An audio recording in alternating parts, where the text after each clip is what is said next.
આતંક યથાવત। ફરી એક બાળકી પર કબીરાજે હુમલો કર્યો, ગંભીર ઇજા પહોંચતા સારવાર અર્થે ખસેડાઈ। છોટાઉદેપુર જિલ્લાના બોડેલીના અલીપુરા વિસ્તારમાં કબીરાજોના ટોળા ફરી રહ્યા છે।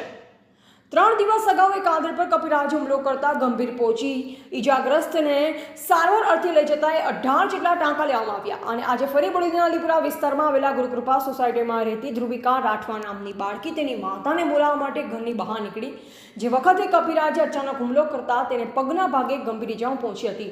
જ્યારે તેને બોડેલી ઢોકલિયા પબ્લિક હોસ્પિટલ ખાતે લઈ જવાઈ, ત્યાં તેને સારવાર આપવામાં આવી અને પગના ભાગે ગંભીર ઇજા પહોંચી હોવાથી 10 જેટલા ટાંકા લેવામાં આવ્યા।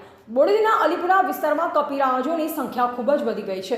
તેઓ ખોરાક માટે ગમે ત્યાં દુકાને કે કોઈના પણ ઘરમાં ઘૂસી જતા હોય છે, જે કારણે આ વિસ્તારના લોકો મુશ્કેલીમાં મુકાયા છે। કબીરાજ દ્વારા હુમલા કરવાના બનાવ વધી રહ્યા છે। આ કબીરાજોને વહેલી તકે પાંજરે પૂરી અને જંગલમાં છોડવામાં આવે તેવી માંગ આ વિસ્તારના નગરજનો કરી રહ્યા છે। ટીવી18 ન્યૂઝ નેટવર્ક સાથે રિપોર્ટર ઝહીર સૈયદ, બોડેલી, છોટાઉદેપુર। તો મમ્મીને બોલાવવા જતી હતી ને તારે પાછળથી ડાયરેક્ટલી આવીને મન કરેલું। હું ગુરુકૃપા સોસાયટીમાં રહું છું। મારી છોકરીને વાંદરો કરેલો છે।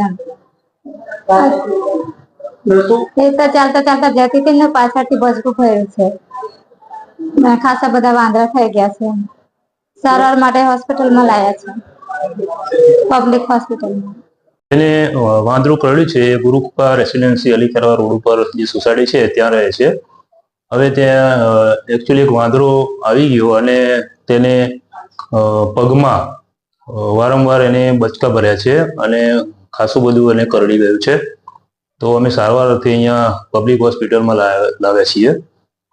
તો વારંવાર અહીંયા સોસાયટીમાં વાંદરા પણ આવે છે અને જો આ રીતે વાંદરા આવીને બાળકો રમતા હોય અને એમને કરડે તો ગંભીર ઈજાઓ થાય અને પછી બાળકને રમવાનું પણ બહાર થઈ શકે નહીં।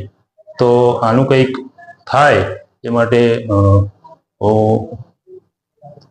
વન વિભાગને અરજ કરું છું કે કંઈક આની કાર્યવાહી થાય એવું અમે સોસાયટી વાળા ઈચ્છીએ છીએ। આગળ પણ બે દિવસ પહેલા એક આગળની સોસાયટીમાં પણ એક ભાઈને વાંદરું કરડ્યું હતું, તો પણ ગંભીર ઈજાઓ એમને થઈ હતી।